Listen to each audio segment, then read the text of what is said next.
지난 이렇게 삶을 돌아다 보면 사실은 감사한 일이 참 많죠. 뭐 건강도 우리에게 주셨고 때때로는 일용할 양식도 또 주셨고 더 좋은 사람도 많이 좀 생겼습니다. 여러 가지 일을 생각할 때마다 사실 감사한 마음이 굉장히 많이 좀 들죠.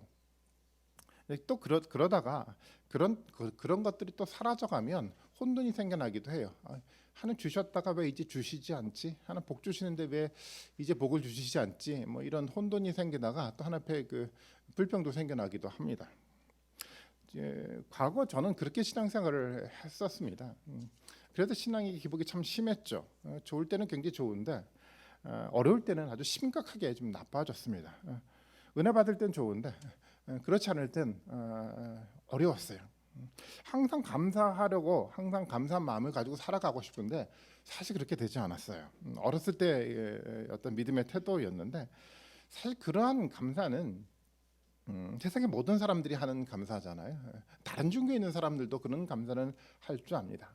좋은 일이 생겨나면 감사하고 그렇지 못할 때 감사하지 못하는 이런 것들은 믿음의 사람들이 아니라 모든 사람들이 동일하게 하는 겁니다.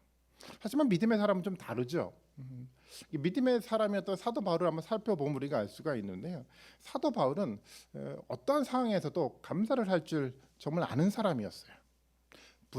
부자일 때는 부자해서 감사했고 또 가난할 때는 가난해서 또 감사했습니다. 아니 어떻게 이런 모든 상황에서 사도 바울은 감사할 수 있었을까요? 도대체 어떤 차이가 있었을까요? 사도 바울은 하늘을 볼 수 있었기 때문에 그랬던 거였어요. 하늘의 뜻, 하나님의 일을 믿음의 눈으로 볼 수 있었기 때문에 사도 바울은 언제나 항상 감사한 삶을 살아갈 수 있었던 겁니다. 하나님을 믿는 사람들이 가지는 이 감사의 태도는 그래서 다른 겁니다. 세상 사람들은 이 땅 속에 주어지는 땅의 축복 때문에 감사할지 모르겠지만 믿음의 사람들은 다릅니다. 하늘의 뜻을 알고 하늘의 뜻을 알기 때문에 감사한 겁니다. 그리고 그 하늘의 뜻이 하나님의 뜻이 하늘뿐만 아니라 이 땅 가운데서도 그대로 이루어져 가는 것을 볼 수 있기 때문에 감사한 겁니다. 요한복음을 통해서 우리는 예수님이 그 병자를 일으키는 장면을 보았습니다. 예수님이 그 병자를 일으켰던 이유는 이거 한 가지였어요. 하늘의 일을 보이기 원했기 때문에 그런 이적을 보여주신 겁니다. 예수님 표적을 보여주신 이유는 하늘의 일이었어요. 하나님의 말씀이 하늘뿐만 아니라 이 땅 가운데서도 구체적으로 일어나고 있다는 것을 증거하기 위해서 표적을 보여주신 거였어요.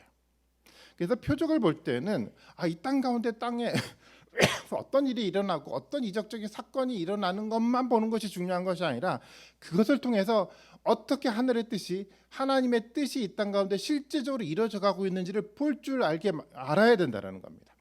그래서 실제적으로 예수님은 표적을 행하면서 계속 말씀을 하셨어요. 하늘의 말씀을 던져주셨죠.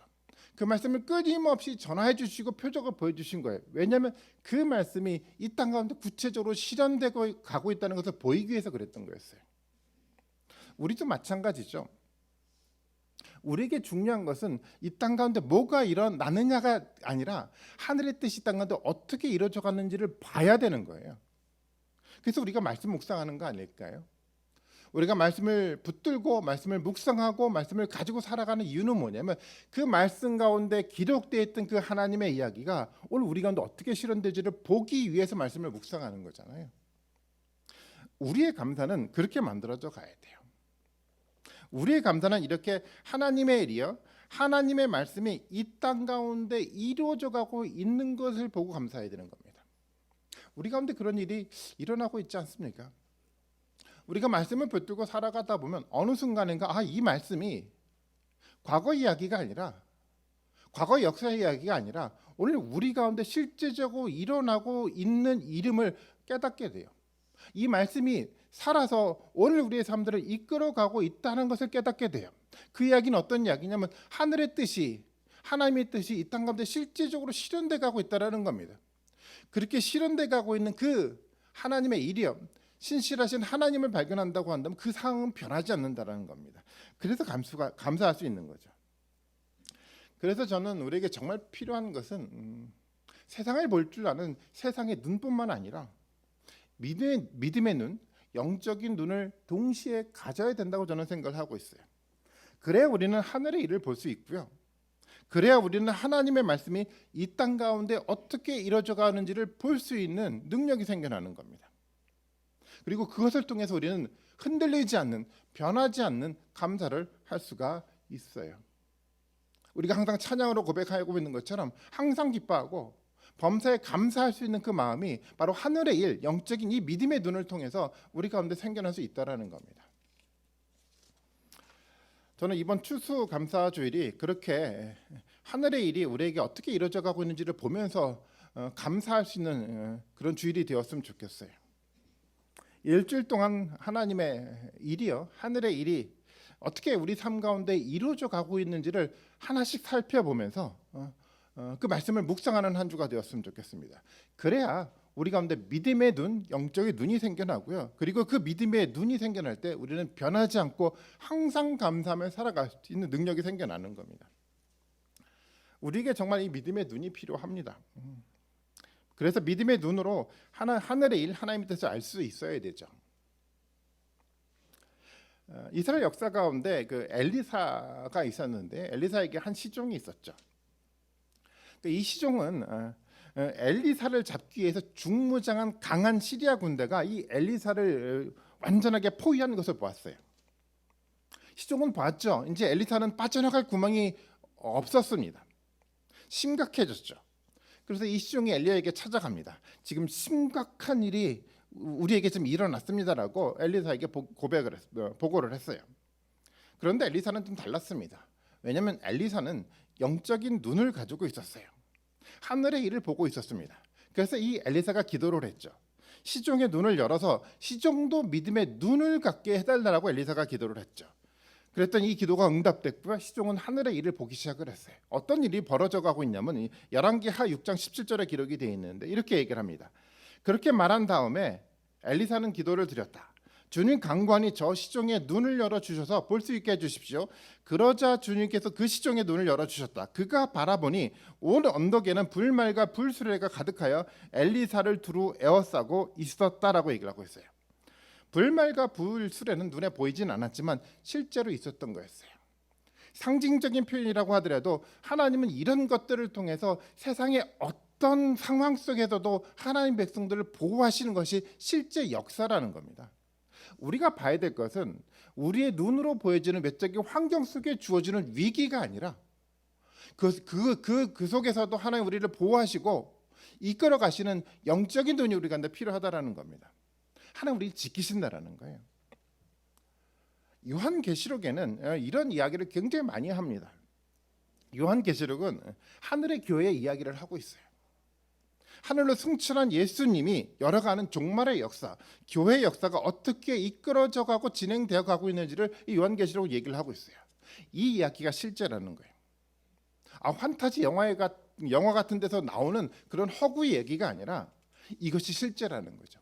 그리고 이 실제가 이 땅 속에서 오랜 역사 가운데 지금까지 역사 가운데 이루어져 가고 있고 또 앞으로도 이루어질 거라고 성경은 얘기를 하고 있어요. 요한계시록을 통해서 그게 증거가 되고 있습니다. 세상의 역사만 볼 줄 아는 눈은 객관적으로 세상을 볼 수 없습니다. 불충분한 역사를 보게 되죠. 그래서 우리는 믿음의 눈을 가지고 하늘의 역사, 예수님이 열어가는 종말의 역사를 동시에 볼 줄 알아야 됩니다. 그래야 실제적으로 일어나는 역사, 실제로 미래에 완성될 역사를 우리가 보며 예수 그리스도와 함께 살아갈 수가 있게 되는 겁니다. 오늘 본문도 하늘의 일에 대한 이야기를 요한은 하고 있습니다. 이 세상의 역사 속에서 일어나는 마치 예수 그리스도가 실패한 것처럼 보여지는 그 역사 이야기를 기록하는 것이 아니라 하늘의 이야기요. 하늘의 이야기가 이 예수 그리스도에게 어떻게 실현돼 가고 있는지를 보여주기 위해서 오늘 본문의 이야기를 기록하고 있어요. 요한의 이야기를 한번 살펴보도록 하겠습니다. 오늘 읽었던 18장 1절의 본문인데요. 다시 한번 같이 한번 읽어보겠습니다. 같이 읽습니다. 시작.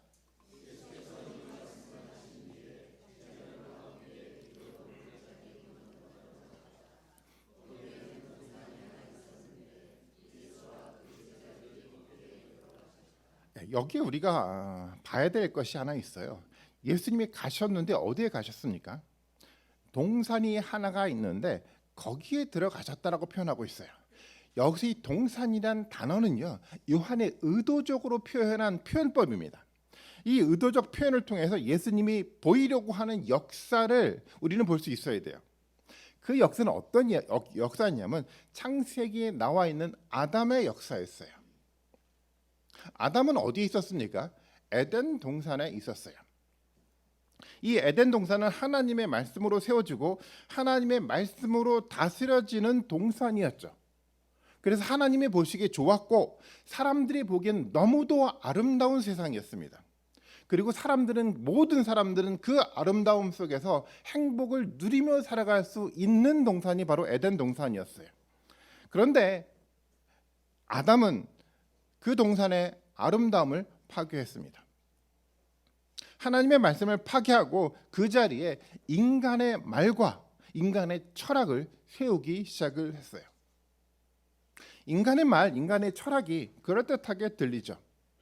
하지만 그 철학이 결국은 세상을 파괴했습니다. 인간관계를 파괴했고요. 자연을 파괴했습니다. 불안해졌어요. 그리고 사람들은 불행해졌습니다. 아담의 잘못된 선택 때문에 에덴 동산이 그렇게 변해버린 겁니다. 오늘날도 마찬가지잖아요. 인간의 철학이요, 인간의 합리적 사고가 인류 세계를 그럴듯하게 발전시켜 나갈 거라고 생각하지만 그렇지 않아요. 우리는 그런 생각을 했죠. 과거의 냉전 시대가 끝났으니 이제는 전쟁이 일어나지 않겠다는 생각을 우리는 막연하게 하고 살았을지 모르겠어요. 하지만 전쟁은 끝나지 않았습니다. 오히려 무기의 발달로 더 커다란 고통이 우리 눈앞에 보이기 시작을 했어요. 인간의 합리적인 사고가 인류를 풍요롭게 만들어 갈 거라고 이야기는 했지만 그렇지 못해서 여전히 가난이 우리 가운데 존재하고 있습니다. 오히려 시간이 지나가면서 인간이 가지고 있는 이 이기심 때문에 빈부의 격차만 늘어나기 시작했어요. 사람들은 상대적 박탈감을 경험하며 살기 시작을 했습니다. 그래서 너도 나도 이기적으로 살아야 된다는 생각들을 하고 살아가기 시작을 했어요. 서로 불행해져 가기 시작했다는 겁니다. 동산이 파괴가 됐어요. 말씀이 파괴가 되면서 이 세상 가운데 만들어갔던 아름다움의 역사는 끝나갔다라는 겁니다. 그 파괴된 동산에요, 지금 예수님이 올라가셨다라는 겁니다. 왜 올라가셨습니까? 그 동산을 회복시키기 위해서 올라가신 거예요. 다시 에덴을 회복하고 그곳에서 사람들이 행복을 되찾을 수 있도록 예수님이 그곳에 가신 겁니다. 그렇게 예수님은 이 땅 가운데 두 번째 아담으로 오신 거예요. 창세기에 나와 있는 첫 번째 아담은 실패했지만 이 두 번째 아담은 실패하지 않았어요. 승리하셨어요. 아담이 하지 못한 에덴을 회복하고 에덴을 완성시키셨습니다. 어떻게 에덴 동산을 회복시켰습니까? 바로 십자가를 통해서 회복하셨어요. 18장 이후로 기록되어 가고 있는 영광의 일이요, 이 십자가의 일을 통해서 이 동산을 회복시키신 분이 바로 예수 그리스도라는 겁니다. 예수님은 십자가를 통해서 인간이 가지고 있는 끊어내지 못하는 근본적인 죄의 문제를 해결하셨어요. 그리고 인간이 파괴시킨 말씀을 새롭게 회복시켜 나가기 시작했습니다. 십자가를 통해서 그것이 이루어졌어요. 그래서 지금 예수님은 십자가를 지기 위해서 그 영광된 일을 보이기 위해서 한 걸음씩 한 걸음씩 앞으로 나아가고 있는 중이었습니다. 우리는 예수님이 열어가는 이 하늘의 역사를 볼 수 있어야 되죠. 본문 속에서 저는 그래서 더 자세히 이 본문의 이야기를 살펴야 된다고 생각합니다. 단순한 하나의 사건으로 읽지 마시고 하나하나의 표현들을 통해서 도대체 어떤 이야기에 강조점을 두고 이 말씀이 기록되어 있는지를 살필 줄 알아야 돼요. 요한복음 18장 4절 말씀도 한번 볼까요? 4절 말씀도 같이 한번 읽어보겠습니다. 같이 읽습니다. 시작.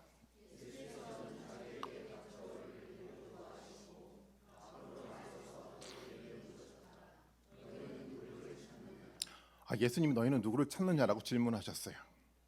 로마 병정들과 성전 경비병들은 예수님을 찾아 나섰어요. 그런데 예수님이 먼저 그들 앞으로 나아가서 너희가 누구를 찾느냐라고 질문을 던지고 있다는 겁니다. 이상하게 예수님 숨지 않았어요. 예수님이 이 상황을 피하지 않았습니다. 왜냐하면 이 십자가는 죄를 짓고 처형당하는 곳이 아니라 창세전부터 하나님이 드러내고자 하는 하나님의 영광이 있는 곳이 십자가였기 때문에 그래요. 그래서 예수님이 당당하셨죠. 피하지 않고 숨지도 않고 먼저 찾아가서 너희가 누구를 찾느냐라고 질문을 던져가고 있습니다. 예수님은 실패가 아니라 승리의 길을 가고 있어요. 예수님은 죽으러 가시는 것이 아니라 부활로 영생의 삶을 드러내기 위해서 예수님은 십자가를 향해 나가고 있었던 겁니다. 그래서 예수님은 이 믿음의 사람들이 이 부활의 영광을 보기를 정말 간절히 바라고 기도했던 거였습니다. 십자가의 길은 영광의 길이에요. 실패의 길이 아니라는 겁니다. 창세전부터 에덴을 회복하고 완성시키고자 하는 그 위대한 마침표가 바로 십자가에 있었던 거였습니다. 인류의 궁극적인 참된 행복을 가져다 줄, 참된 자유를 가져다 줄 완벽한 삶의 마침표가 바로 예수 그리스도의 십자가였습니다. 그래서 이 십자가에는 창조 삶 가운데 나타나는 모든 영광이 이 바로 십자가 가운데 내재되어 있는 겁니다. 예수님은 십자가를 드러내길 원했어요. 십자가 안에 있는 이 영광을 사람들에게 너무도 보이기를 원했다라는 겁니다. 실패가 아니라 승리의 역사였습니다. 요한복음 17장 24절 우리가 읽었던 본문인데요. 그것도 한번 같이 읽어보겠습니다. 같이 읽습니다. 시작.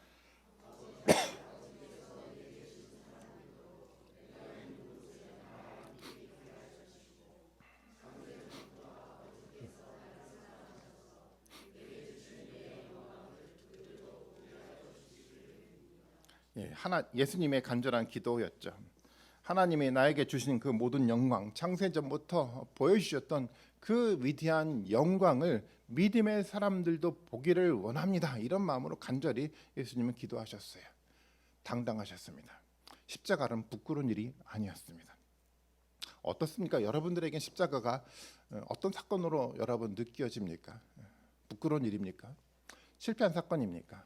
아니면 우리 가운데 정말 영광된 능력의 사건입니까?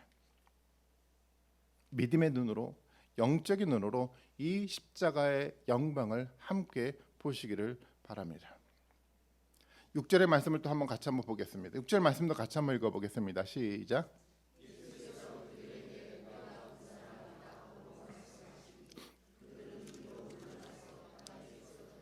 내가 그 사람이다라고 말씀하니까 그들이 뒤로 물러가서 땅에 쓰러졌대요. 이 이야기가 좀 이상하게 들리지 않습니까? 자세히 읽다 보면 아마 멈칫할 거예요. 좀 이상해 보이거든요. 예수님이 그들이 찾고 있는 사람이 바로 나야라고 얘기했을 때 로마 병정들과 성전의 경비병들이 땅에 쓰러졌대요. 이 이야기를 요한이 하고 있어요. 이상하지 않습니까? 이 장면은 마치 왕에게 엎드리는 모습처럼 보여요. 요한은 사실 그랬습니다. 왕이신 예수님을 보이기 위해서 이 장면을 놓치지 않고 요한이 기록하고 있는 거였어요. 지금 예수님은요 왕으로 오셨어요. 예수님은 지금 왕의 길을 가고 있는 겁니다.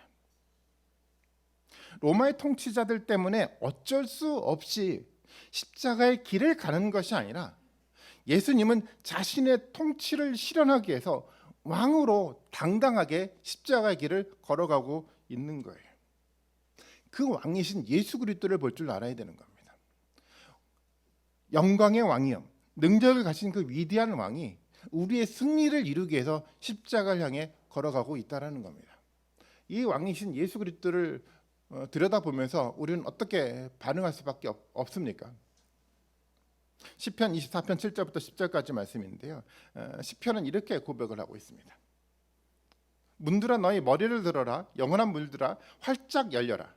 영광의 왕께서 들어가신다. 영광이 왕이 되시냐? 힘이 세고 용맹하신 주님이시다. 전쟁의 용사이신 주님이시다.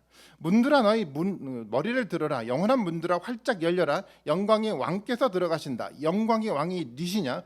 만군의 주님이시고 그분이야말로 영광의 왕이시다. 영광의 왕이 그 문을 향해 들어가고 있어요.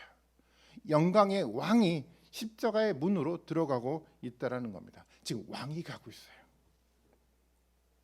전쟁의 용사신 왕이요, 절대 실패하지 않는 그 왕이 우리를 위해서 우리와 함께 그 십자가 길을 가고 있다라는 겁니다. 우리 앞에 그래서 승리가 보입니다. 이 위대한 영광이 우리 눈앞에 보이는 겁니다. 예수님이 내가 그 사람이다라는 대답도 우리가 자세히 살펴봐야 되는데, 물론 로마 병정들과 성전 경비병들이 찾는 바로 그 사람이야라는 의미도 있지만 또 다른 의미를 이 말이 담고 있어요. 이 말은 사실 요한복음에서 굉장히 중요하고 자주 사용되는 말인데, 내가 바로 그라라는 이야기는 이런 얘기입니다. 나는 나다라는 말이에요. 나는 나라는 거예요. 나는 나라는 이야기 뒤속에 아무것도 설명되지 않았어요. 누구와 같은 사람이 아니고 어떤 상황 속에서 표현되는 것이 아니라 그냥 예수님은 나예요. 아주 특별한 종류의 사람이었어요. 이 세상에 의해서 태어났지만 이 세상 사람이 아니었어요. 예수님은 스스로 계신 분이었습니다. 이 말은요, 출애굽기에도 등장을 해요. 하나님의 이름으로 등장을 하죠. 출애굽기 3장 13절과 14절의 말씀에 보면 이렇게 얘기를 하고 있어요. 모세가 하나님께 아뢰었는데 제가 이스라엘 자손에게 가서 너희 조상이 하나님께서 너희가 보내셨다 하고 말하면 그들이 저에게 이름이 무엇이냐라고 물을 터인데 제가 그들에게 무엇이라고 대답해야 합니까? 하나님이 모세에게 대답을 했어요. 나는 곧 나다.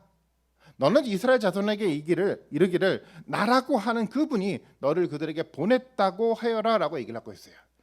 하나님의 이름에 가지고 있는 의미가 뭐냐면 나는 나라는 거예요.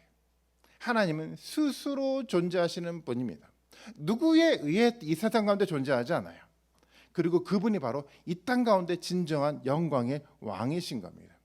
지금 예수님이 이 표현을 통해서 어떤 자신의 모습을 증거하고 있냐면 바로 그 하나님의 모든 영광을 가진 존재가 바로 나라는 것을 드러내기 위해서 이런 얘기를 하고 있는 겁니다. 예수님은 그런 분이셨어요. 우리가 믿는 예수님은요, 초라한 어떤 한 사람이 아니었어요.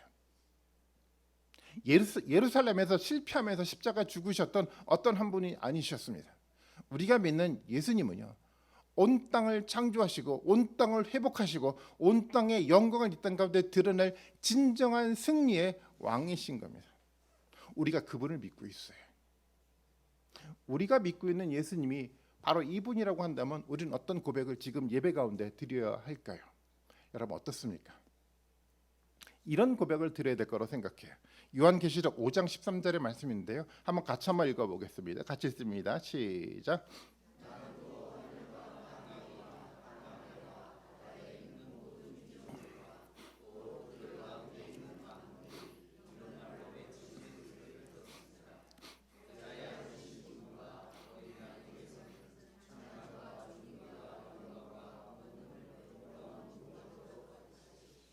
마지막에 기록되어 있는 것처럼 하늘의 영광을 보면서 모든 세상은 이렇게 고백할 겁니다. 보좌에 계신 하나님과 어린 양 예수께서는 찬양과 존귀와 영광과 권능을 영원 무궁하도록 받으십시오. 이런 고백의 기도를 정말 마음속으로 할 수밖에 없어요. 이게 본질적인 하늘의 교회였고 이 땅 가운데 우리 교회가 실현해야 될 영광된 예배의 모습인 겁니다. 어떻습니까? 우리는 지금 왕이신 예수 그리스도를 들여다보면서 찬양과 존귀와 영광과 권능이 바로 예수 그리스도에게만 있습니다라는 고백을 우리가 지금 하고 있습니까? 예수님이 가고 있는 이 십자가의 길은요, 그래서 영광의 길이고요. 십자가의 길은 왕의 길이었어요. 그리고 승리의 길이었습니다. 저는 이 위대한 예수 그리스도가 가신 길을 우리가 보기를 원합니다. 세상 사람들처럼 그냥 육체적인 눈을 가지고 현상적인 것만 보는 것이 아니라 이 십자가에 담겨져 있는 이 무한한 영광을 믿음의 눈으로, 영적인 눈으로 볼 수 있는 은혜가 우리 가운데 있기를 바랍니다. 그래야 우리가 예배를 드릴 수 있어요. 하나님 기뻐하시는 예배를 그래야 우리가 드릴 수 있는 겁니다. 그 믿음의 눈을 가지십시오. 그리고 이 하나님의 영광이 하늘의 그 이야기가 우리 삶 가운데 하나씩 보여져 갈 때 우리는 감사로 넘쳐날 겁니다. 이 감사는요, 중단되지 않아요. 이 감사는 영원한 감사로 우리 삶 가운데 남아있게 될 겁니다. 이런 삶을 살아야죠. 우리는 또 부족한 인간을 보게 됩니다. 베드로를 통해서 보게 되는데요. 사실은 베드로의 모습을 통해서 오늘 우리의 모습을 보게 되는 겁니다. 요한복음 18장 10절의 말씀인데요. 이렇게 얘기를 하고 있습니다. 시몬 베드로가 칼을 가지고 있었는데 그는 그것을 빼서 대제사장의 종을 쳐서 오른쪽 귀를 잘라버렸습니다. 그 종의 이름은 말고였다라고 기록하고 있어요. 베드로가 칼을 들었어요. 엘리사의 시종처럼 인간의 눈을 가지고 역사를 들여다보기 때문에 칼을 들은 거였어요. 베드로는 마치 예수님이 실패하고 있는 것처럼 느껴졌던 것 같아요. 세상의 방식으로 하지 않으면 승리하지 못할 것 같다는 두려움이 있었기 때문에 이 베드로는 칼을 들었습니다. 이것이 우리의 모습 아닐까요? 어떻습니까? 예수님이 실패할 것 같이 느껴집니다. 예수님의 말씀이 실현되어 갈 것 같지가 않아요. 말씀을 읽고 싶어도 이 말씀이 이 땅 가운데 실현될 것 같은 느낌이 들지 않습니다.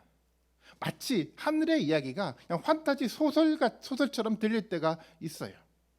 그래서 말씀을 붙들고 사는 사람이 너무도 두려워졌습니다. 그래서 사람들은요, 말씀이 아니라 세상의 방식을 들고 섰습니다. 적당하게 교회의 전통을 붙들고 아주 근근히 신앙의 끈을 이어나가고 있어요. 그러다 어느 순간 그 신앙의 끈마저 놓게 됩니다. 우리는 무엇을 들었습니까? 그런데 감사하게도 하나님은 이 부족한 우리를 교회 공동체 안에 두셨어요. 이것이 은혜입니다. 지금은 부족하지만 결국에는 예수님과 함께 예수님의 말씀으로 승리할 수 있도록 교회에서 떠나지 않고 말씀에서 떠나지 않게 우리를 지금 이 자리에 두시고 우리를 지켜주신다라는 겁니다. 감사하지 않습니까? 실패할 것 같은 베드로요. 칼을 들고 곧 예수님을 3번이나 부인하게 되는 베드로요. 그럼에도 불구하고 예수님은 이 베드로를 버리지 않았어요. 공동체 안에 두시고 그를 성숙시켜 나가고 있다는 겁니다. 하나님의 교회가 여러분 평범하게 느껴집니까? 세상에 있는 어떤 다른 공동체와 차이가 없다라고 여러분 느껴지세요? 여러분 그렇지 않아요. 하나님의 교회 공동체는요, 아주 특별한 공동체예요. 진정한 궁극의 영적 승리를 가져다 주게 만들어가는 것이 하나님의 교회 공동체입니다. 우리가 실패하지 않고 예수 그리스도와 함께 승리할 수 있게 만들어가는 것이 하나님의 교회 공동체라는 겁니다. 하나님의 말씀을 붙들고 살려고 하는 우리의 모습이 있지 않습니까? 부족하지만 여전히 두려운 마음에 세상의 방식을 자꾸만 들고 싶은 마음에 들다가도 어느 순간 말씀 때문에 그것을 내려놓을 수 있는 결단이 조금씩 우리 가운데 만들어져 가고 있지 않습니까? 누가 우리를 지켜나가고 있는 걸까요? 예수님이 우리를 지켜나가고 있는 겁니다. 저는 이것을 우리가 볼 수 있기를 바랍니다. 단순하게 세상 가운데 실패하는 우리의 모습이 아니라 그럼에도 불구하고 예수 그리스도와 함께 다시 한번 말씀을 들고 일어서고자 하는 그 마음이 우리 속에 싹트기 시작했다는 그 모습을 우리가 정말 들여다보길 원합니다. 그것 때문에 감사하지 않습니까? 지난 1년의 시간을 돌아다 보면서 우리는 무엇 때문에 감사했습니까? 물론 여러 가지 일들이 우리 가운데 있었어요. 너무도 감사합니다. 하지만 본질적이고 궁극적인 거예요. 우리 가운데 말씀을 놓지 않고자 하는 그 마음이 여전히 말씀에 대한 그 열정이 우리 가운데 싹트고 있다는 그 사실 때문에 우리가 감사하지 않습니까? 베드로는 정말 부족했어요. 예수님을 3번이나 부인하기도 했습니다. 예수님을 배신했습니다.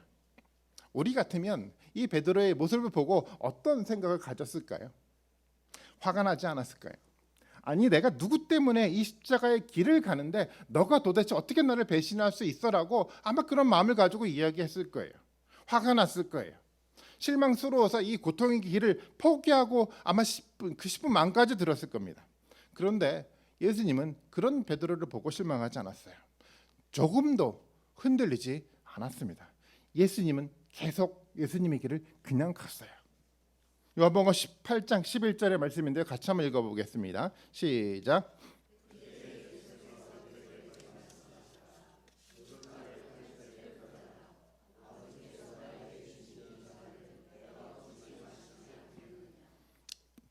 아버지에게 나에게 주신 이 잔을 내가 어찌 마시지 않겠느냐. 예수님은 포기하지 않았습니다. 예수님은 여러분을 포기하지 않았습니다.